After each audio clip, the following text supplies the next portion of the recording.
And welcome back to episode 143 of the Weekly Tech Wrap with me, Jay. And me, Carl. Oh, we are back after a little bit of extended break there due Are to you sure? Well, we are back, aren't we? We're just about. It's been a while. We are back. And we're back here in what can be described as the random reappearance of summer in the UK. I mean, what's it got to be close to 30 today, isn't it? At least in the office it must be. It's 30 plus in my office. But yeah, only last week I was out on holiday and it was torrential rain. So who knows in the UK? Well, I mean, given for our business travel, so we were both out in the US. I was out for a week longer than you were. I went from being in Dallas, where it was 43 degrees and like a furnace, to landing in Las Vegas in the path of Hurricane Hillary, where it was 19 degrees and raining, like I'd just come from the UK.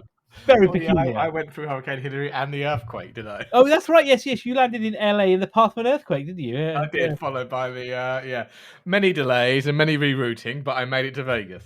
Oh, indeed. Well, we are back then, and we are back to talk this week, as predicted before we left, games, TVs, movies, tech, all the stuff upcoming that we're looking to get real kind of excited about that's coming in the next few months and a little bit further out. And we'll be back next week with episode 144, which will be our regular scheduled programming of the latest tech stories and news.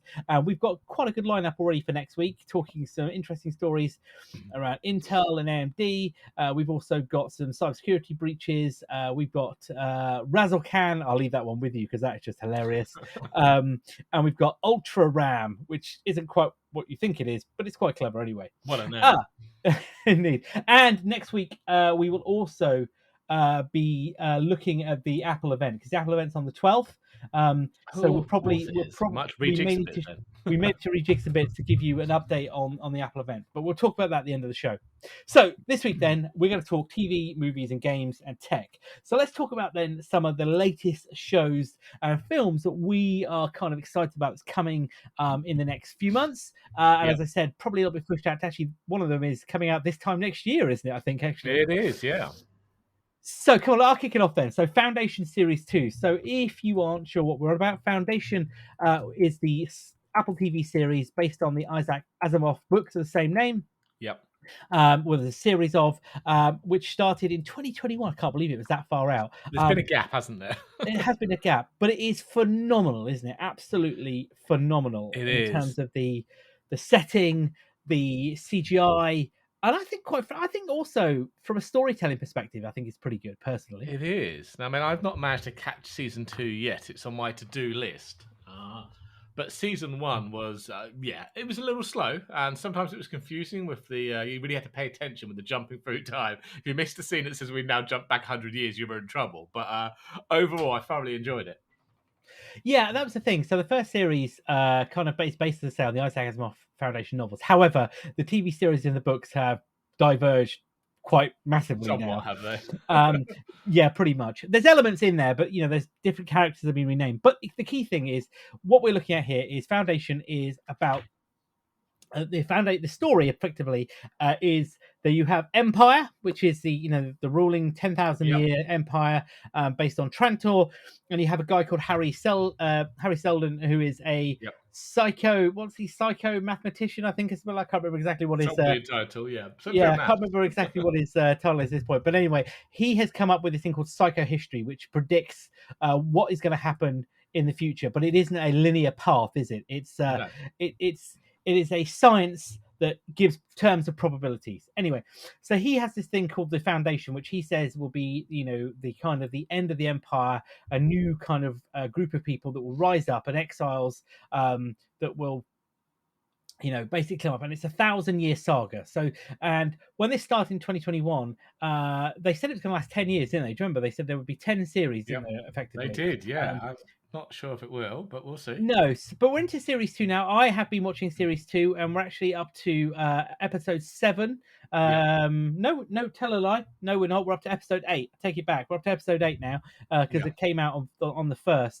And it is, quite frankly, amazing. It is I can't, it's just the whole storytelling. Like you say, in the first episode, there was a lot of jumping about. There was a lot of jumping about the timelines. We jumped 100 years to the future. We jumped 100 years back. And we had 2 sets of protagonists, didn't we, going through? Well, Series 2 without giving any spoilers away, settles it down a bit. And there was a bit of a cliffhanger at the end of series 1. Well, now that's kind of been resolved, and now we're into kind of a bit more of the true story of what's happening with the Foundation, because they've been going for 100 years now, and what's happening with the Empire. And of course, the key thing to remember with the Empire is you've got the well, there's a genetic clones, isn't there? So the Emperor who was Cleon 1. He cloned himself. Oh well, they set up a cloning mechanism, and now we've got Cleon. What's it? 17, Cleon 13, Cleon 15. I can't remember now, but basically, I think we're up to like Cleon 17. But there's always 3 of them, isn't there? So you've got Brother Day, Brother Dawn, and Brother Dusk, and the ruling one is Brother Day. So when Day gets old, he becomes Dusk, and he basically. But the bottom one, they all move up a slot, don't they? Effectively, they do. Yeah, they do. And it's really good. But for Foundation, I think is again one of these pinnacle of Apple TV shows that Apple basically said, "Here is a pot of money. Go out and go crazy." Yeah, and what you've ended up with is the kind of budgets that you'd get in a massive Hollywood-esque film. The kind of budgets that traditional summer blockbusters we used to get. Yeah, and I'm thinking, if you think, kind of what we get today, let's think about the Marvel universe, those kind of big blockbuster films, the kind of film that would potentially, I guess, bring in revenues of $1 billion box office, wouldn't it? It would. Have we got 2 episodes left on it now, haven't we? Season 2? Yeah, we've got 2 episodes, and the other thing is this. There's a lot of guest stars in this. You've got people like, well, not just guest stars. You've got great actors. You've got people like Jared Harris. You've got Lee Pace, who plays Brother Day. You've got people like Terrence Mann, who plays Brother Dusk. Looking down the list, you've got other. In series 1, you had Reese Shearsmith. You had who else was in that popped up? I saw. Alexander Siddig, you had Philip Glenister, again, some great British actors, and you also had brain's gone dead now. You also had kind of great directors. So I didn't know. I noticed that in the last episode was also directed by Roxanne Dawson. Do you remember her? Name doesn't ring a bell. No. Are you sure about that? No, I'm not sure of anything now. Bianna Torres. Yes. Okay, gotcha. So Bianna Torres was the half human, half Klingon engineer who was part of the Maquis, wasn't she? And then she became part of the crew on Voyager. She's now a director, and she directed the last episode. Yeah. Well, I'm looking forward to that. I think I'm going to wait for the last episodes to air, and then we'll binge watch it. Yeah. So it is good. I mean, the series is good. I mean, we're seeing now how the story's unpacking, and the thing is, because you're 100 years down the line, they can do clever things with the story in terms of what's happened with the Empire. There's kind of a whole plot line going on with somebody that was a political prisoner and now has been brought back to help with the Empire. There's a whole kind of you can see everything they set up in series 1 start to take shape now and move forward, if that makes sense. Yeah, okay. By the way, Roxanne Dawson, actually, I take it back, she also directed several of the first series as well. Oh, I did not realise she'd become a director. I didn't realise that. It was only when I was doing the research that I was looking at it. But yeah, I think, apparently it holds a 72% Rotten Tomatoes review on series 1 and 100% for series 2. Wow, that's pretty good. It is pretty good. So, 100% approval rating. That's not bad at all. Nice. Metacritic. I'm never a big fan of Metacritic, but they give it 79 out of 100. That's still pretty good on Metacritic. Yeah. There is one show I didn't have in the notes, and you're going to kill me for saying this, but Invasion's also back, series 2 for Invasion. See, I've not watched any of Invasion yet. So I have added it to my watch list, but not found the time yet. Yeah, so Invasion, again, just for a quick recap, is Earth is invaded by an alien species. Yep. But they are not a friendly species, and they're not quite what you'd imagine either. They're not ET then, no? No. And the first series is a bit of a slow burn. There was a lot of complaints that it was basically 10 episodes where 6 of the episodes were basically building it up. But what was really clever about the series 1 is it was shown from a perspective of different groups of people around the world. Yeah. Okay. Who and you say you had all their stories that initially didn't have any connection whatsoever, but now in series 2, well, towards the end of series 1 they connected, and now series 2 they're all connecting as well. We're into episode 3 of that as well, but and it's again it's a bit slower pace than Foundation, but really does give it a story, and not to everybody's taste because of the slower rating. Rotten Tomatoes only gave it 45% on the first series. It says a slow burn. I think one of the critics wrote that it attempts a slow burn, but inadvertently lets its tension completely fizzle out with leaden pacing that leaves viewers impatient for the alien apocalypse to finally get here. And I kind of get it. I do get it. It was a slower approach, the whole alien perspective and what happens with them. What I would say is towards the end of it, there's elements of the film Arrival, if you recall that film. Yeah, I know the one. There's elements of that. There's whole other plot lines going on. There's a whole thing with what's his name? Sam. Who's in Jurassic Park? I can't think of his name. The plays Dr. Grant. Yeah, Sam Neill. There's a whole thing with Sam Neill in one episode. I think it's like the first or second episode. He was in the pilot. That was it. We've never seen him. We've never seen him. We've never seen him again. Oh, okay. And he was in all of the trailers as well. Because you think, oh, great, Sam Neill's in this. This will be awesome. And like, where is he? Where is he? Yeah. But yeah, so definitely, I just wanted to call that one out because that is also coming out as well. Yeah. So what next we got then? What other ones have you got on the list there as well? Oh, we have Lower Decks season 4 is this week. Oh, it is, isn't it? God, I forgot that's come around really quick. It is. So what did season 3 end? That was they were trying to replace the Cali class ships with the new Texas class, which were fully automated, weren't they? Run by artificial intelligence. And that's right. As you can guess, didn't really go as planned. Well, that seemed to forebode a bit, wasn't it, of the last Picard episode, didn't it? It did, yeah. And obviously, the ship of the Lower Decks people that they won. So we're now queuing up for season 4. So I don't know where this is going to take us, but I suppose we'll find out Thursday on this one. I think so. And again, Lower Decks, I think, is one of those shows that people initially who were hardcore Trekkies, I think there was a lot of backlash, wasn't there? I love it. My wife quite likes Star Trek as well, but she's not really into because it's a cartoon. But it is an adult cartoon, or aimed at adults, isn't it, rather than children? I've been thoroughly enjoying it. I love it as well. I think it's absolutely fantastic. There's a whole storylines you hear, like you say, isn't it? The people that you never see on the start, the red shirts and the engineering crew, who are bit part characters in every other series. Yeah, that's them, isn't it? Hence the Lower Decks. They're the ones that do. They're the lowest of the low, apart, in terms of the officer class, and they do all of the quite bluntly crap jobs, don't they? Really. And I think, and maybe why my wife doesn't like it so much. It is really aimed at the proper hardcore Trekkies because there are so many references. Easter eggs everywhere. Easter eggs, taking the Mickey out of bits that are happening on Star Trek, but they're obscure bits that you don't even know if you've watched all the episodes of all the shows, like me and you. Well, this is it, isn't it? And it also, I just remembered something. At the end of series 3, again, not a spoiler, but I remember there was a kind of post credits, wasn't there, where somebody found Rutherford, who's the engineer with the implant. They found his corrupted implant that has the artificial intelligence in it. Badges. Yes. It's still alive. Yeah. Yeah. So there's a whole kind of weird plot lines going on, but you've got cameos left, right, and center. You've got a fantastic voice cast with Tawny Newston, Jack Quaid of The Boys, which completely.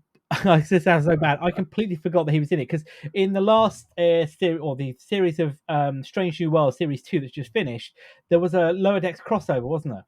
There was, yeah. No wonder my wife didn't like it at that point. She's like, "Really? Are we going to cartoons?" Yeah, so we had a Lower Decks crossover where the cartoon turned into real life, and you had Mariner and Beckett. Mariner and Boimler, excuse me. I was basically go through this portal, didn't they? Which again was a similar portal that we saw in Discovery. Do you remember that? It was, yeah. Yeah.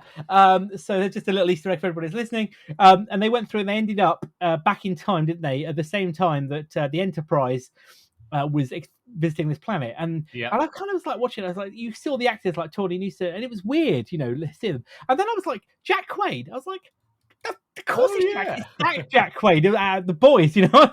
Yeah. It was a bit of a, I've been an idiot moment here. The other one who's in it, of course, we shouldn't forget, of course, is Jerry O'Connell. Yeah. Who he of Sliders? That's all I ever remember him. Sliders, man, that is old school. It is old school, but yeah, Jerry O'Connell's in it. His other stuff. It's good series. So episode 4, as you say, coming out.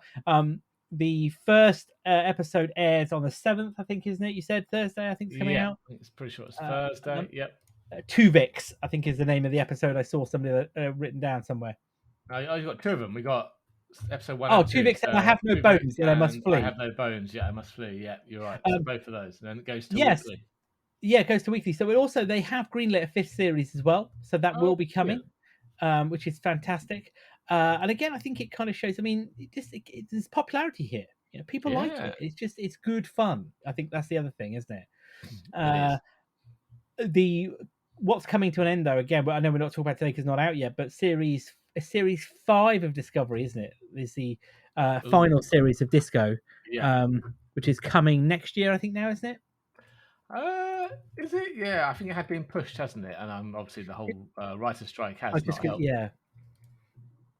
Yeah, season 5. Yeah, I think, as I say, I think it's 2024 now. Given that it's the writer's strike plus, I think there was some other days I read somewhere. I can't remember what it was. Yeah, early 24, I think, was where I'd read 10 episodes, and it'd be interesting to see how they're going to end that. To be honest with you. It's another one I've absolutely massively enjoyed.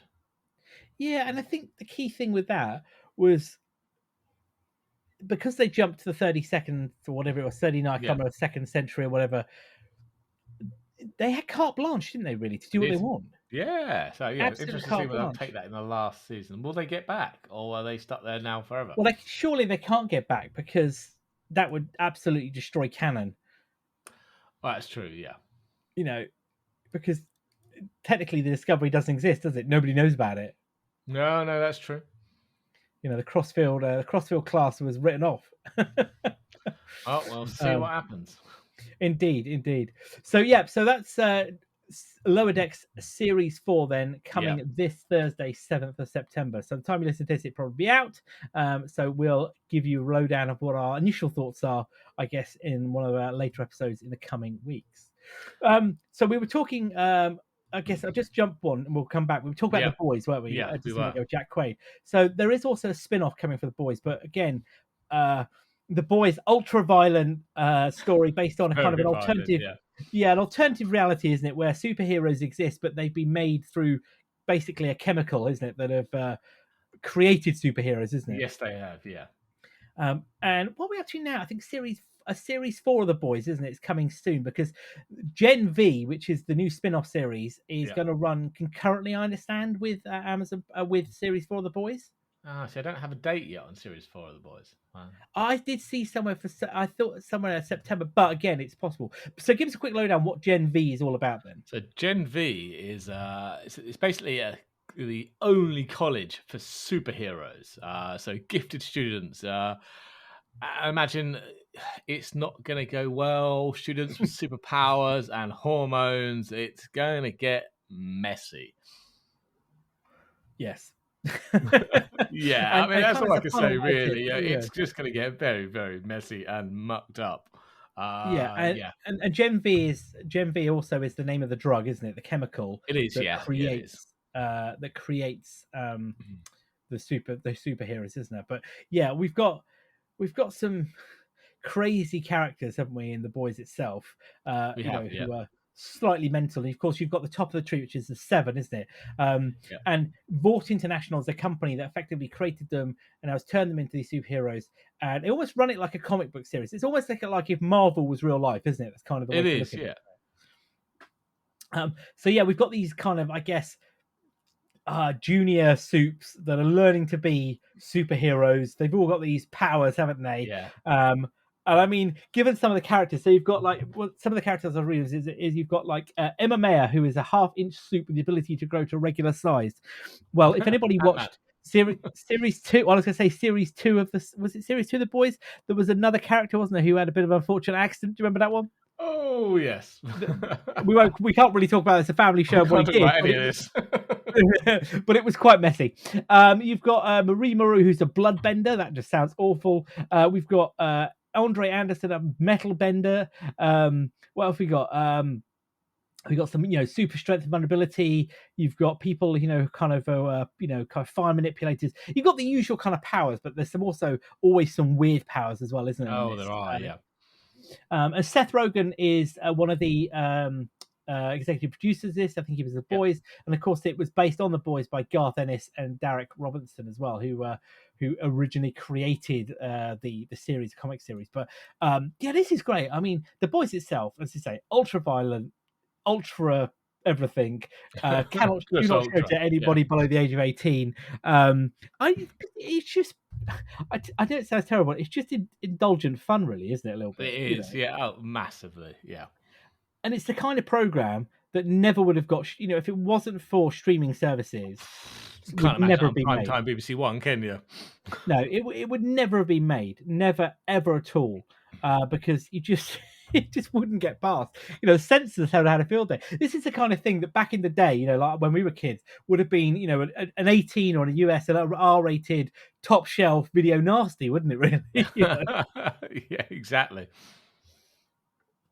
So yeah, coming out September, but end of September. End of this month, isn't it? 29th, I want to say.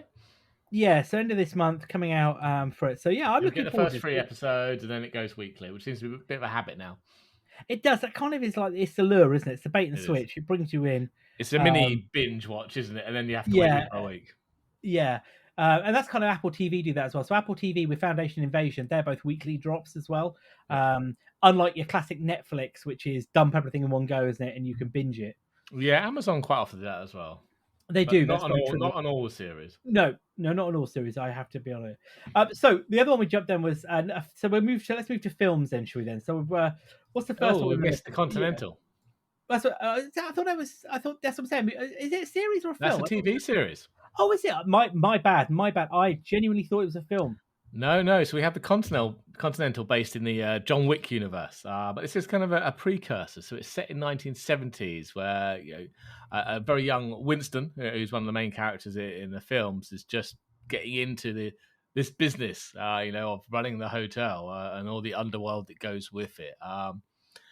So yeah, I'm very keen, and I was wondering how they were going to handle the passing of Lance Reddick with this one, but then I realised he's not in it.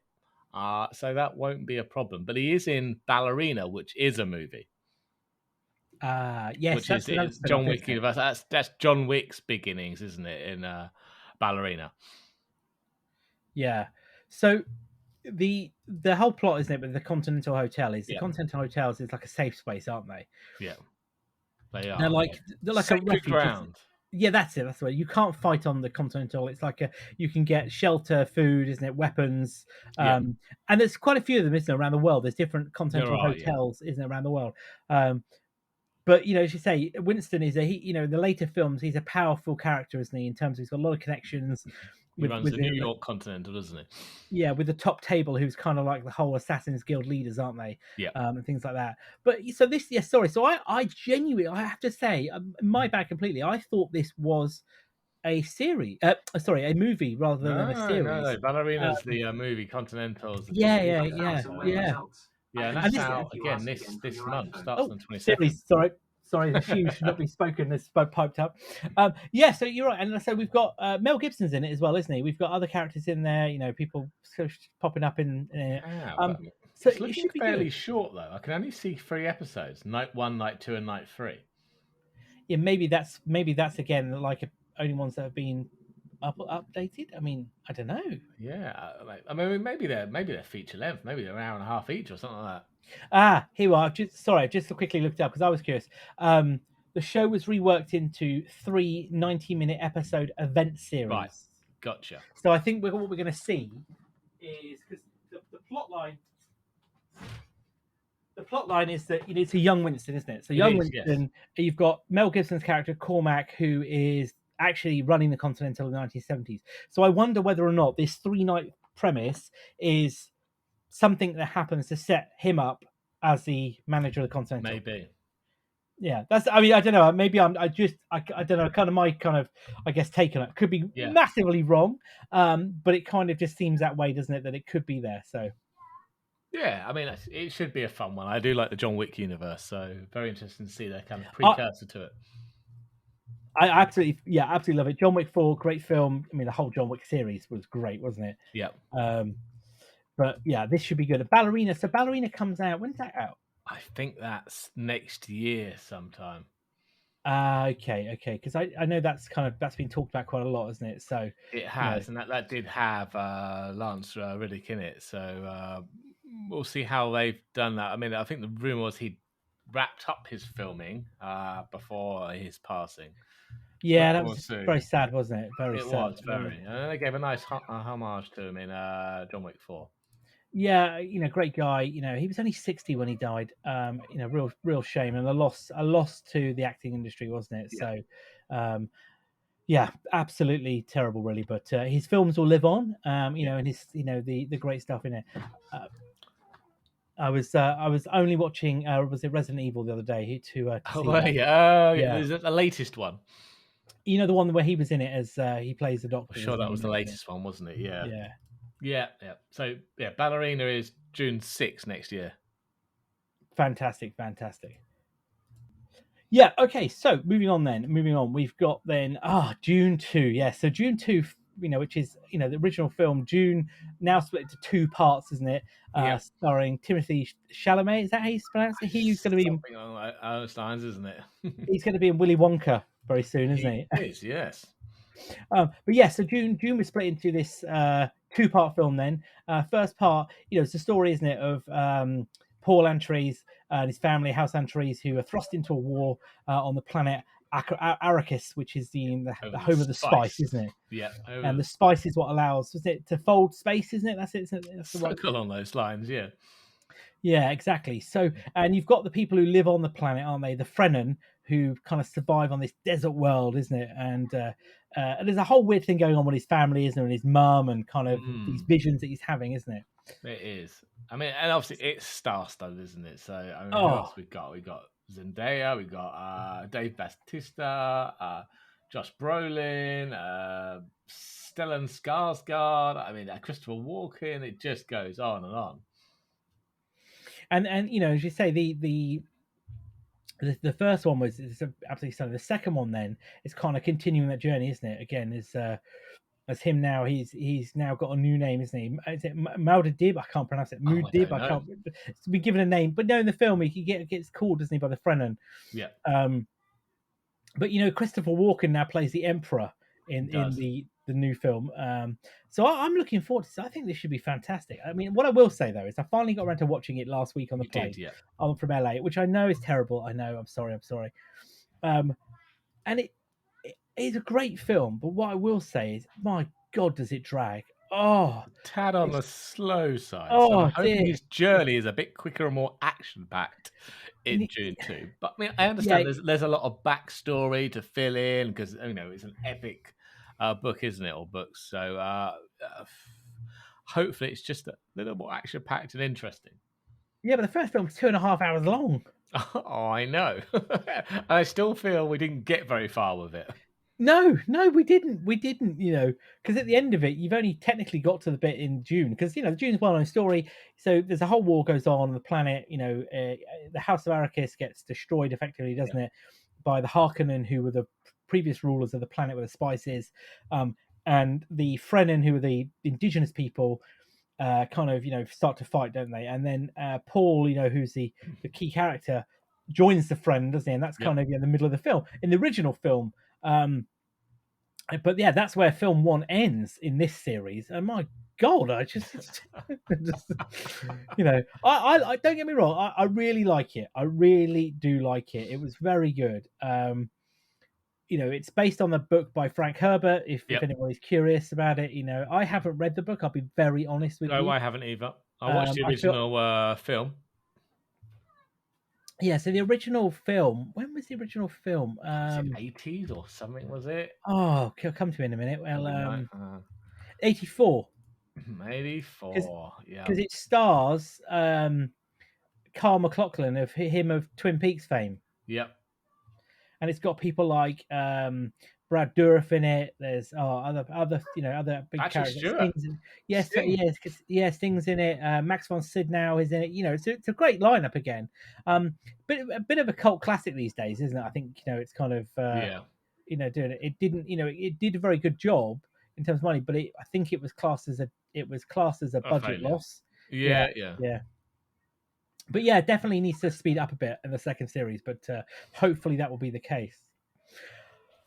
So the other one, kind of staying in the theme of kind of alternative reality, I suppose, is Planet of the Apes. Then, so we've got Kingdom of the Planet of the Apes, which is the sequel to War of the Planet of the Apes, which is 2017. 2017. So, I mean, there's not much known. I mean, we've got a brief synopsis basically saying that many ape clans have emerged in the aftermath of Caesar and that lot, while humans are regressed into kind of feral state.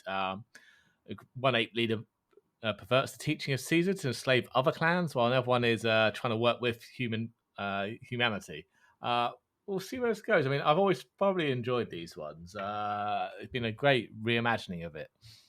Yeah, I'm a big fan of the original Planet of the Apes films. I really, really enjoyed those. And this is, as you say, the reboot. Kind of took it from a start. So the original Planet of the Apes film had the astronauts going through time, didn't they, and ending up in the future, where they landed on the Earth, but they didn't know that. And as you say, apes were the dominant species. They have not technology. They weren't the clear thing to point. They had no technology really. No, just but they had culture. But they had a society, didn't they? The humans had regressed. However, in this remaking, it started off in kind of the present day, didn't it? With the scientists coming up with a way to help the apes talk, wasn't it? There was a kind of genetic change. So this one, I think, is closer now, by the sound of it, to the story that's in Planet of the Apes and the subsequent sequel afterwards, where the clans are there and they've got bits of technology there. That's what I'm saying. So kind of, and humans in there, those ones were mute as well. So kind of for me, that sounds a little bit like the kind of that technology, but it should be good. I mean, who was it? I mean, Andy Serkis was involved with quite a few of them. I don't know if he's on this one, isn't he? I don't know. No, I think Owen Teague is Cornelius, the son of the chimpanzee son of Caesar. So Cornelius, it's kind of a weird one. In the original reboot, you had Cornelius was an ape that was born to two of the apes that went back in time. And landed back on Earth, and then they had a baby, and that son was called Cornelius. It's all kind of mixed up, I think, in that sense. But yeah, I think so. But this is good. And this is due next year, isn't it? May 24th. May next year, yeah. So yeah, definitely should be good. Again, been a successful series. War for the Planet of the Apes was quite good. I enjoyed that. That was kind of it showed how like the last of the humans, wasn't it? Kind of fighting.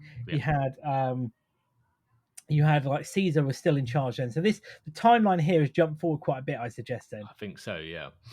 Not massively if Caesar's had a son, but we don't know how old Cornelius is. So it may or may not be a bit of time. But yeah, again, should be good. Whether this is the last in the series, I don't know. But I probably a good time for them to tail it off if it is, given the storyline. And then the last one then is a bit of a left field one, really. Got to be, isn't it? I never would have thought we'd be having a sequel to this. So, go on, I'll let you do this one. Well, no, I did not see it was coming, but apparently we're getting a Beetlejuice 2, okay, due September 2024. Now, the original Beetlejuice, I can't say that word anymore, came out in 1988, so it was a while ago, but apparently a lot of the main cast are back. We've got Michael Keaton returning as the man himself. We've also got Winona Ryder and Catherine O'Hara returning. We've got new famous people like Jenna Ortega, who did she was Wednesday, wasn't she, in the TV series. We've got William Dafoe.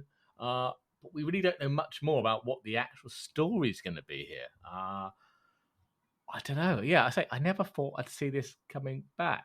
No, so interesting though. Alec Baldwin and Gina Davis aren't coming back though. No, they're not. Apparently, so they were the ones, kind of the parents of the child, weren't they? The child was Winona Ryder.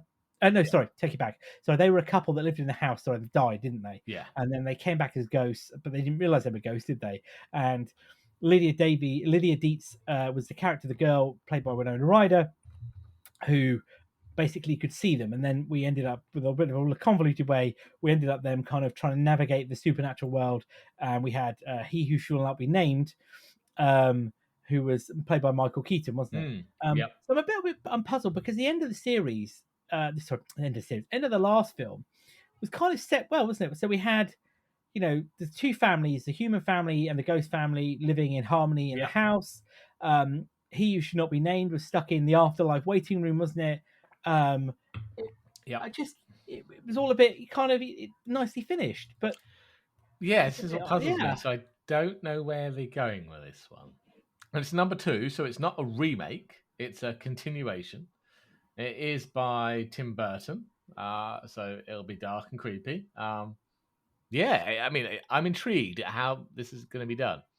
Yeah, so the interesting point of this is you've got Winona Ryder coming back as Lydia Dietz. Now, Winona Ryder, of course, is in her 40s now, isn't she? So she's had a child. So in this one, we've got her daughter as well. So we've got the 3 generations of the human family. Yeah, so Jenna Ortega's playing her daughter. Yeah. Monica Bellucci, who I can only ever see her in the Matrix Revolution. Yeah, that's it. That's who she was now. Yeah. The Meshegovian's wife. I know she has far more acting credits to her name, but that's what I can only remember. She plays He Who Shall Not Be Named's wife. Yeah. And we've got William Dafoe and Justin Theroux as well. So obviously there's more cast to come, but it sounds interesting. But we've got no real word on the plot line there, have we? No, none at all. It's a follow up to the original. That's the only thing we've got on IMDb about this one. But allegedly due out in September 2024. But I imagine that might be pushed back, what with the writer's strike and stuff like that. Because I believe it was impacted, wasn't it, filming wise, due to the June strikes between SAG and what's it called, AFTRA, something like that, the Actors Guild, wasn't it? So that's the one. Okay, well, let's move forward. Let's talk about games then. So we've got 3 big games coming out in the next month and a bit, haven't we? One out this week. Well, technically, is that already paid for the premium? Well, technically, one is out this week. Yeah. So we've got couldn't say the word then. Starfield, Forza Motorsport, and Payday 3, which are 3 big releases coming in. So let's start with the obvious one, then Starfield, which is out this week. Technically, if you've got early access, you're playing it already. Lucky you. Yeah. But if you're on Game Pass, it's Wednesday. Release for us. Yeah, Wednesday. Yeah, is that Wednesday US time, or are we talking about evening for us? No, I believe it'll be. I think it's Wednesday evening for a UK European time. So this is Bethesda Game Studios, kind of the unofficial sequel to Skyrim, kind of sort of, is it not kind of related, but in terms of open world. This is their next RPG, big thing they've been working on for like the last 10 years or whatever it is. Yeah, and it's it's like, if you think how long the Elder Scrolls ran on for, isn't it? So the plot line, isn't it? It's you're in space now. You're role playing. You're basically, it's an open world in the Milky Way galaxy, where apparently you can land on over 1,000 planets and plus moons and other space stations and derelict spacecraft, and kind of you just got to build up your character, isn't it? I'm guessing there's plot lines in there. I'm sure there'll be some stories and maybe some adventures you need to go on and tasks you need to complete. But when we saw some of the early videos of this, didn't we, before, showing how far you could fly out into the solar system. You've got proper space flight in terms of you can build and fly spaceships. You can even take off, isn't there? There's a whole spaceship builder. Now, obviously, our review here is limited to the pre-reviews because we haven't played it yet, but we will be playing it. We will be. As soon as it releases. I'm really personally really excited for this. I can't wait to jump into this. Oh, me too. I mean, there has been some tidbits I've seen about you can't really walk all around the planets. That other planets have lots of drop sites you can go into, but there are limits to how far you can go from a drop site, which will be a little disappointing if that's what it is, because it's not really what they said it was going to be. But then, who has the time to walk all the way around the planet? Yeah, and let's be honest, if it's anything like it's very difficult to model a whole world, isn't it? And do that. It's not. So I think it's very different from No Man's Sky. Yeah, you've got to have some limitations in what we're going on here. But I think again, this is early days. There's more to play for here. There's already some mods out. I think there's a DLSS mod already out. Oh, is there? Okay. Yeah. There's other stuff I've read. So people are already tweaking it. But I think look, it's early days. It's been out for what, 3 or 4 days? Yeah, if that, it was a week early. Yeah, so mind you, it would have been last Wednesday or Thursday, wasn't it? So yeah, it's 3 or 4 days. You're right. Yeah, so definitely, can't wait to play it. Absolutely makes sense. The only downside, I think, if I'm honest with you, is it's single player, isn't it? That's the only downside. Wouldn't it be great to kind of go on some co-op adventures? Oh, wouldn't it just?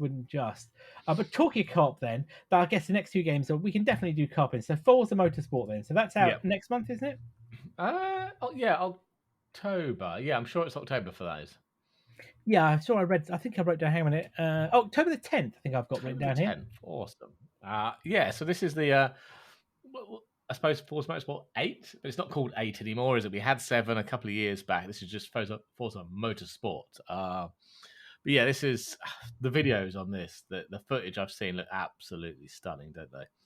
Oh, it does. I mean, Forza Horizon was stunning in its own right. Yeah. But this is just different in a whole new level. It looks amazing. I suppose they don't have to deal with you going off road so much and the sides of volcanoes and whatnot. And it's a more serious track based racer. I'm not going to use simulation. I think it's still veering on the arcadey side a little bit. A little bit, maybe. Yeah. As opposed to something like Assetto Corsa or Project Cars, but it's still looking very, very good. And the level they've modelled the physics down to looks insane. I mean, Forza Motorsport 7 came out in 2017, and that had over. I think I read that had. What was it? I read it somewhere. I think it was over 800 cars. I didn't realize that. Oh wow! No, that's. I didn't play it that much. No, I was stunned by that. I mean, we played it with our friend, didn't we? Quite a few times. Yeah, it's been pulled now, unfortunately, hasn't it? Due to license. Yeah, the problem with it as well is if you've come from Forza Horizon, and you're used to playing a bit more, definitely arcade game, and then you jump into Forza Motorsport with its closer to realistic kind of mechanics, isn't it? All of a sudden, you discover you cannot drive. I'm looking forward to using this one with the wheel and pedals I've got. Yeah, I am as well. I think it should be fantastic. I won't be using it. I'll be using the controller. I'm not a wheel and pedal man myself. But yeah, this should be awesome. I can't wait to get into it and play the tracks. And I think Forza Horizon is awesome. But we've I don't want to say we've come to the end of Forza Horizon because I'm sure there'll be more DLC. Yeah. But we pretty much completed it, didn't we? In terms of all of the story missions. We played Forza Horizon 4 more than we did 5. But maybe that's just because we came across other games that took up our time. Yeah, I mean, we definitely got levels in there. We unlocked a lot of the cars. Yeah. It was very good, but yeah, I think you're right. We definitely got more out of it. 5's very good. Horizons is excellent. But yeah, I think we'll be moving on to Motorsport very soon as it comes out in a month's time. But yeah, again, we'll be back again. Once we play all these, we'll come back with our latest reviews on it, won't we? And I think it helped number 4 that we were driving on the correct side of the road, being based in Blighty. It was that. So then the other one then is Payday 3. So yeah. Payday, if you've not played it, is basically a heist game, isn't it? Where you play a crew of robbers who basically have to undertake heists where you need to make enough money. That money allows you to level up, buy stuff, get stuff, weapons, isn't it? Pretty much, I think that's it. About sums it up, rinse and repeat. And we've been playing a little bit of Payday 2, haven't we? Which is we have, yeah, been a bit crazy. It has to be, but that is. I mean, how old's that now? 2020, 2013. 2013. Really? Yeah. It was looking like it was. It looks a bit dated, to be fair. Yes, but I thoroughly enjoyed it. It's a bit manic at times. We picked it up for less than a pound each, and there's quite a bit of entertainment there until the new one comes out, and I think that's this month, isn't it? Again, so Payday 3 is another one that's dropping on Game Pass. Again, one thing I want to mention here is these games are on Game Pass. It comes out September 21st. Yeah. So again, this is where Game Pass comes into it. I know the price up is on Game Pass. We're not going to go into that today, but think about we're getting access to Starfield. Okay, buying that £60, $70, whatever you want to call it, isn't it? Big game. Yeah. Forza Motorsport, probably similar price. Payday 3. Probably slightly cheaper. I think I read somewhere it's around the $50 mark, something like that. So think of all of that already, and what you pay for Game Pass. I mean, you've paid for Game Pass straight out, haven't you? Those 3 games already. Oh, easily. More than paid for Game Pass. Yeah. Yeah, so they're definitely coming up. But again, so those are 3 we're looking forward to. We've got, they're coming up in the next couple of weeks. We will be hopefully playing on Payday this week. We'll come back to it.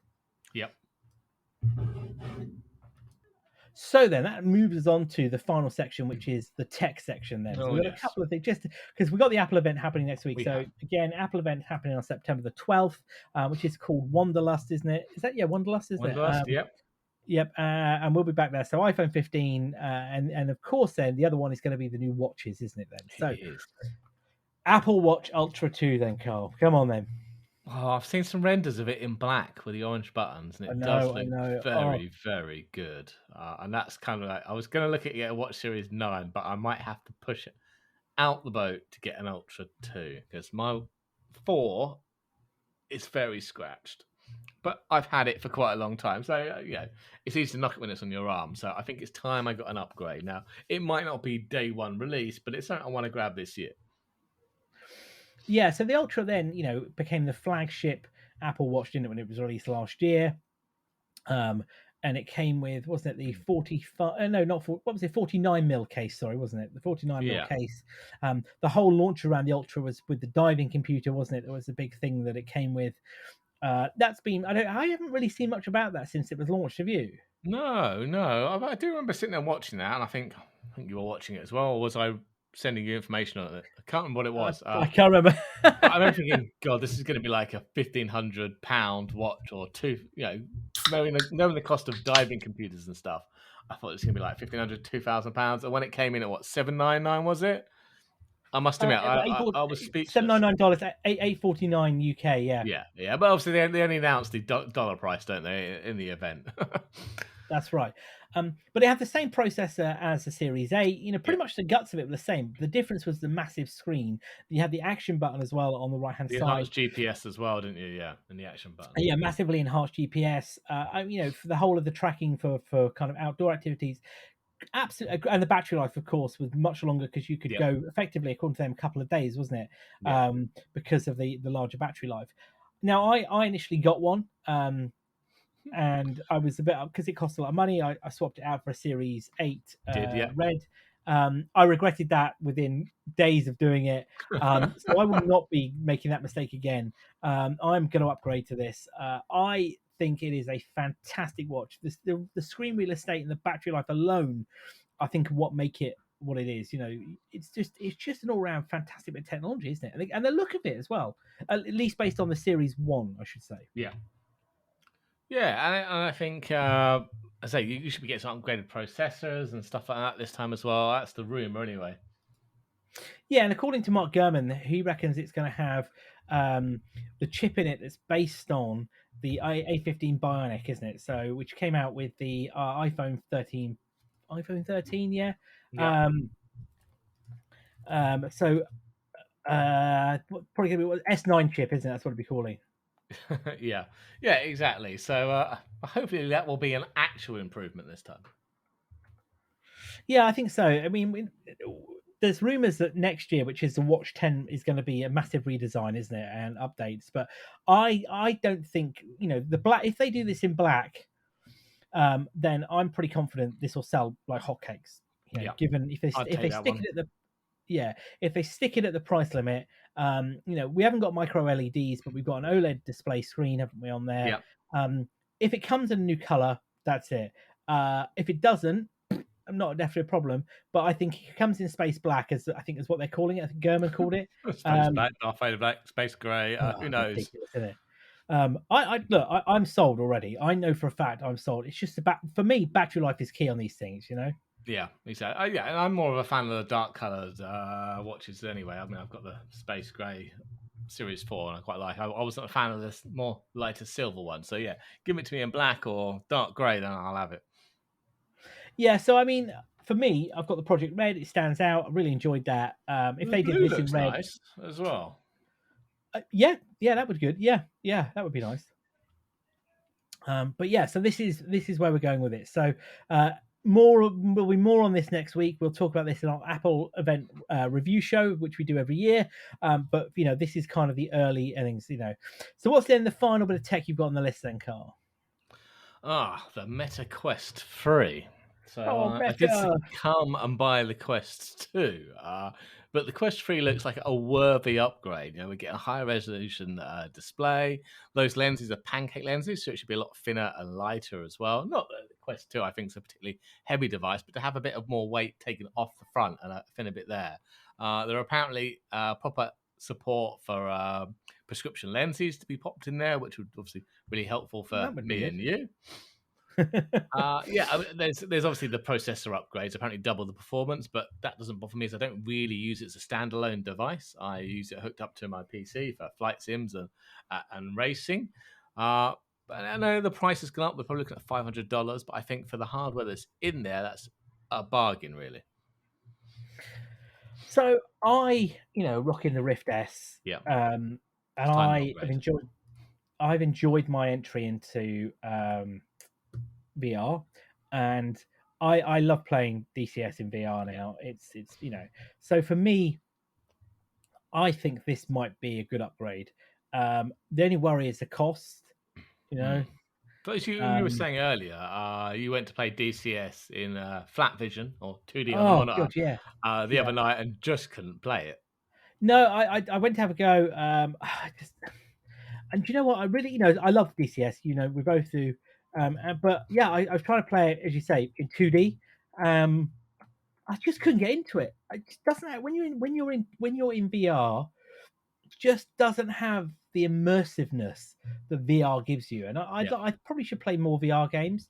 The Rift S is a pretty heavy headset, to be fair.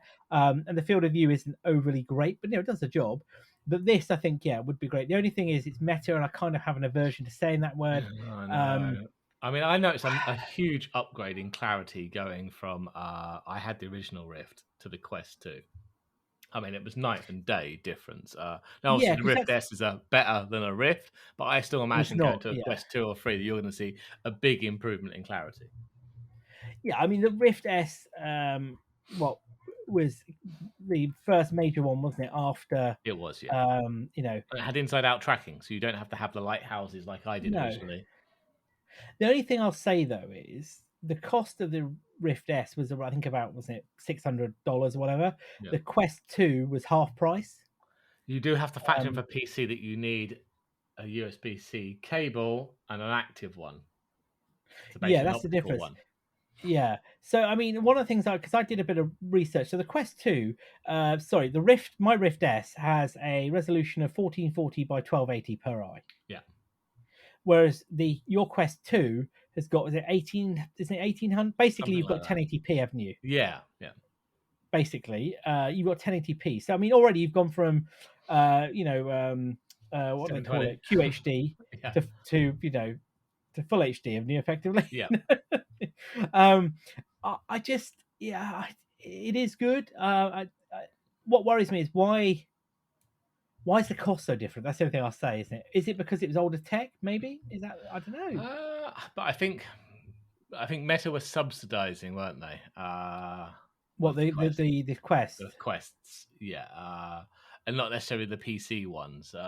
Just trying to get those mass numbers up. I suppose, like all things, they're all about the store, aren't they? They want you to use it as a standalone headset, buy games from the store, that kind of stuff, and make the money back there. But we did see it go up in price, didn't we? Over not so long ago, was it? It's gone up in price to like $400 rather than $300 or whatever it was, just because cost of manufacturing. They want to make some more money back. So yeah, I mean, I suppose technology moves on; it gets better. They're mass producing it; it gets cheaper. Yeah, and that could be a difference for the Rift S. And the other thing is, they've both got 6 degrees of freedom. I expect this will be more. And you're right, the upgrades in the processing. I think we've probably come on. It doesn't need color pass through as well. It's for AR, so that should be in there too. Yeah, definitely. That's another thing. I was really tempted to go to the Index or something like that, but I think if the Quest 3 pricing point is better, there's a real good chance. I don't need much storage. I'll take the cheapest version of it. I don't need the storage. It's going to be plugged into the PC.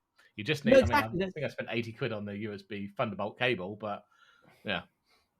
Well, that's it. You're right. I don't need this to be standalone and be in the living room No. This is purely a PC headset, nothing else for me. Exactly. I mean, Yeah. I do use it a bit standalone. I let the kids play on it. I've done a couple of bits and pieces. I like some of the games, like Space Pirate Trainer. I like the Jurassic World games where you see the dinosaurs. So we have used it standalone, but yeah, it's like 5% of the time. Yeah, I mean, probably I'd do the same with my kids. You know, they enjoy occasionally playing on Microsoft Flight Simulator Yeah. in VR. They kind of think that's great. So yeah, you're right. There's probably that, but I think 99% of the time it's going to be tethered to the PC and leveraging the GPU in the PC, isn't it? Yeah. So that's it. But yeah, I suppose I can't wait for that to come out either. So definitely be interested to see what the pricing point on that is. If not, then I'll be picking up a cheap Quest 2, I suppose, when they. Well, I'll flunk in my Quest 2 when I buy the Quest 3. Oh, there you go then. There you go. Pass me down. It's always a good job. Excellent work. Well, I think it's probably a good place for us to wrap up for today. We'll be back next week, episode 144. As I say, we have got a good lineup of cybersecurity stories early there. We may shuffle some of those out given the announcements made by Apple next week. So hold fire for that. We have got these stories coming. Hold on. So with that then, you can still find us on X or Twitter, whatever you want to call it this week. We're still there at Weekly Tech Rant. All of our show notes at techrant.online. Please tell your friends about us. Leave us a comment. We always like to hear about people that listen to the show and bump into people randomly that I do at work and stuff who have heard the podcast. So, right then, we'll be back next week. And with that, I've been Jay. I've been Carl. Good night, all.